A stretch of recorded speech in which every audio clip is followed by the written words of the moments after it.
سلام دوستان عزیز، امیدوارم همتون خوب و خوش باشین. میریم قسمت 101 از کتاب رو با هم گوش میدیم که این قسمت راه های اضافه دیگه‌ای که برای کار کردن با رویا هست رو به ما میگه.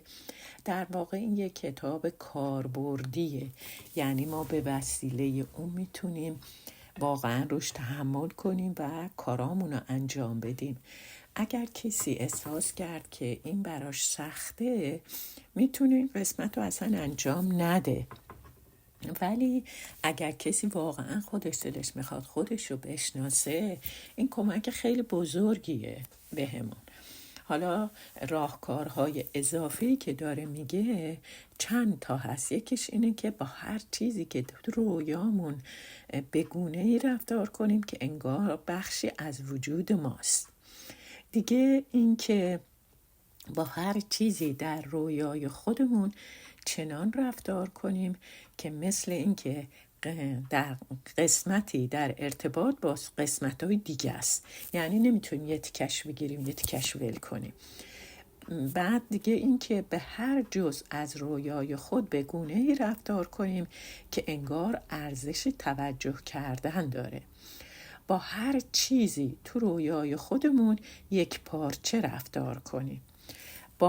با هیچ چیز در رویای خودمون به گونه‌ای رفتار نکنیم مثل اینکه از درون ما برخواسته.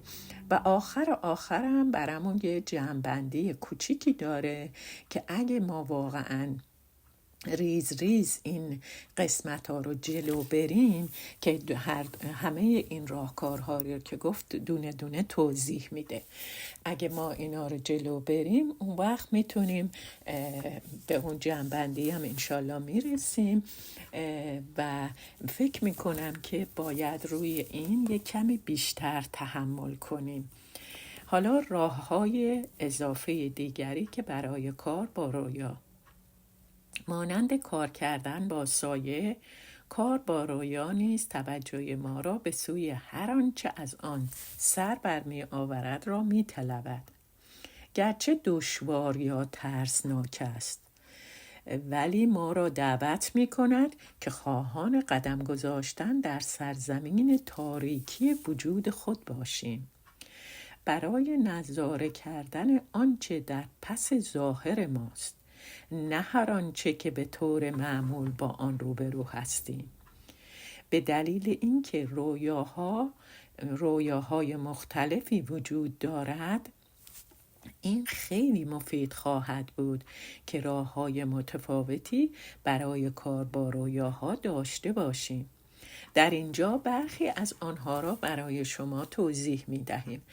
برای اون که ما یه ظاهری داریم، من دارم پرانتز باز میکنم، یه ظاهری داریم و مردم همه دارن اون ظاهر رو میبینن و ما یواش یواش خودمون هم باورمون شده که همون ظاهر اصله، در حالی که در پشت اون ظاهر یه چیزهایی هست که ما باید بهش آشنا بشیم. حال برمیگردم به کتاب. با هر چیزی در رویای خود به گونه‌ای رفتار کنید که انگار بخشی از وجود شماست. منظور از هر چیز فقط افراد دیگر نیستند، بلکه هر حیوانی، گیاهی، شیئی یا هر موضوعی که هست. اگر با این دید با رویای خود برخورد کنیم، ما به هر بخش رویا را در نظر گرفته و خود را به جای آن عامل قرار می دهیم. یادتونم هست که گفته بود ما به جای چیزای تو رویامون مثل یه نمایشنامه صحبت می کنیم. برمیگردم به کتاب. با آن به گونه‌ای صحبت کنیم مثل اینکه او هستیم. مثلا یک صندلی در رویای ما وجود دارد. ما به طور خودکار شروع می کنیم به آن صندلی صدا می دهیم، مثل اینکه مردم دارند روی من می نشینند، یا اینکه اینجا هستم روی من بنشینید ولی من خسته شدم، یا همه مرا نادیده می گیرن. اینا رو صندلیه داره میگه. برمیگردیم به کتاب. هرچه ما اینجا بیان کنیم حتی منفی آشکار کننده است. ما هرچه کاملتر بخشی از رویای خود را بازی کنیم، موارد بیشتری آشکار و حاضر می شوند. پس این بازی کردن با رویامون خیلی چیز مهمیه که قرار شده بود ما رویامون رو بنویسیم، بعد روش فکر کنیم، بعد بلند بلند با خودمون اونو صحبت کنیم و یه نقشی داشته باشیم. حال برمیگردم به کتاب. توجه، مهم است در اینجا انعطاف پذیر باشیم. اگر باور داشته باشیم که هرچه در رویای ما وجود دارد چیزی نیست جز قسمتی از وجود ما، پس در مورد برداشت صحیح از موجوداتی که در رویا آن را بخشی از وجود خود ندانیم به اشتباه خواهیم افتاد. به عنوان مثال، اگر ما مشکلی در آغاز رابطه با خود داریم، مثلا 2 نفر با هم دیگه دوستن، در آغاز رابطهشون یه مشکلی با هم دارن و شریک زندگی ما در رویای ما ظاهر شود، به احتمال زیاد رنگ دریافتی آن را نماینده بخشی از وجود خود نمی‌دانیم، بلکه آنچه با ظاهر شریک زندگی ماست را نماینده او در وجود خود می‌دانیم. همینجا من یه پرانتز باز میکنم. مثلا من تو رویام میبینم که یه توپی به طرف من داره پرت میشه. این توپ رو پیش خودم فکر میکنم که خب این فقط یه توپ بوده، ولی در واقعیت امر این همون نفریه که داره با من شریک میشه، شریک زندگی میشه و الان به صورت توپ اومده توی رویای من. برای همین میگه با همه رویاها، با همه جزئیاتش نگاه کنین. الان این توپ به طرف من پرت شده، پس اون نفری که رابطه با من داره یه کاری میکنه، یه چیایی رو به طرف من پرتاب میکنه. پس من باید با دقت بیشتری به این توپ نگاه کنم، جای این توپ برم، به جای این توپ صحبت کنم. یه همچین کارایی. برمیگردم به کتاب. بعضی افراد ممکن است در خواب ببینن که توسط همسر خود مورد خیانت قرار گرفتند.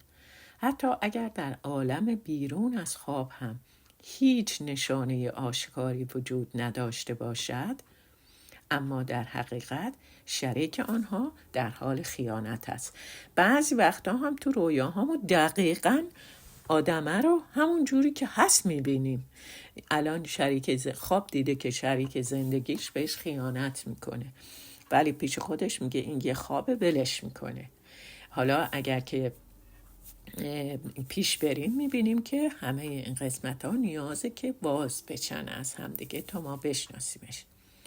احتمالاً آنها نمیتوانند یا نمیخواهند به این حقیقت در زندگی روزمره روبرو شوند، ولی این افراد در رویا آن را خیلی روشن و واضح میبینن.